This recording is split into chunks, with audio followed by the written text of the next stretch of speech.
શહેરી ટોચ મર્યાદામાં ગયેલી જમીન શું પરત મળી શકે? તો જવાબ છે હા પણ અને ના પણ. તો હું એડવોકેટ કિંજલ પટેલ આપને જણાવીશ. સૌથી પહેલા તો સમજીએ શહેરી જમીન ટોચ મર્યાદા એટલે કે અર્બન લેન્ડ સેલિંગ એ શું છે. તો અર્બન લેન્ડ સેલિંગ એટલે કે 1976ની સાલમાં એક કાયદો આવેલો હતો. એ કાયદા મુજબ આખા ભારતભરમાં જેટલા પણ સ્ટેટ હતા, જેટલા પણ સિટી હતા, બધાને 4 કેટેગરીમાં વેચવામાં આવેલા હતા. A, B, C, D એ રીતે. અને એમાં જે સૌથી પહેલા એક એ કેટેગરીમાં કોણ આવે, તો જે 4 મેટ્રો સિટી હતી એ મેટ્રો સિટી આવતી હતી. બી કેટેગરીમાં 10 લાખથી વધુ વસ્તીના લોકો.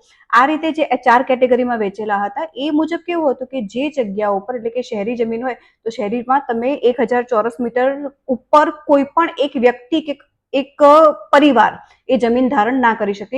એ સિવાયની જેટલી પણ જમીનો રહેતી તે બધી સરકાર હેઠળ જતી હતી.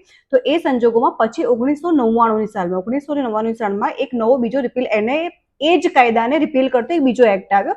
તે મુજબ શું થયું કે અમુક રાજ્યોએ એ કાયદાનો સ્વીકાર કર્યો અને જે ટોચ મર્યાદાનો કાયદો હતો એટલે કે 1976ની સાલનો જે કાયદો આવેલો હતો એને પડતો મૂકી દીધેલો. એટલે આ સંજોગોમાં કેવું હતું, 1999ની સાલમાં ગુજરાત પણ એક એવો રાજ્ય હતો કે જેણે શહેરી ટોચ મર્યાદાનો જે કાયદો હતો એ રિપીલ મતલબ કે એને અને જે નવો કાયદો આવેલો હતો 1999 એને અડોપ્ટ કરી લીધેલો હતો.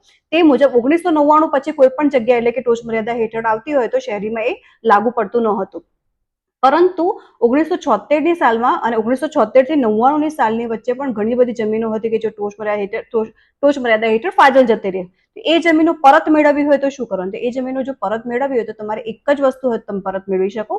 જે કાયદો હતો એ કાયદાની જો સેક્શન 10(3) મુજબ ખાલી તમને નોટિસ ઇસ્યુ થઈ હોય પણ 10(5) મુજબની કોઈ પણ પ્રકારની કાર્યવાહી કરવામાં ના આવેલી હોય તો જ તમને એ જમીન પરત મળી શકે છે. તે બાબતનો બહુ જ લેટેસ્ટ એટલે કે 2026નું સુપ્રીમ કોર્ટનું જજમેન્ટ છે Dalsukhbhai Satasiya versus state of Gujarat.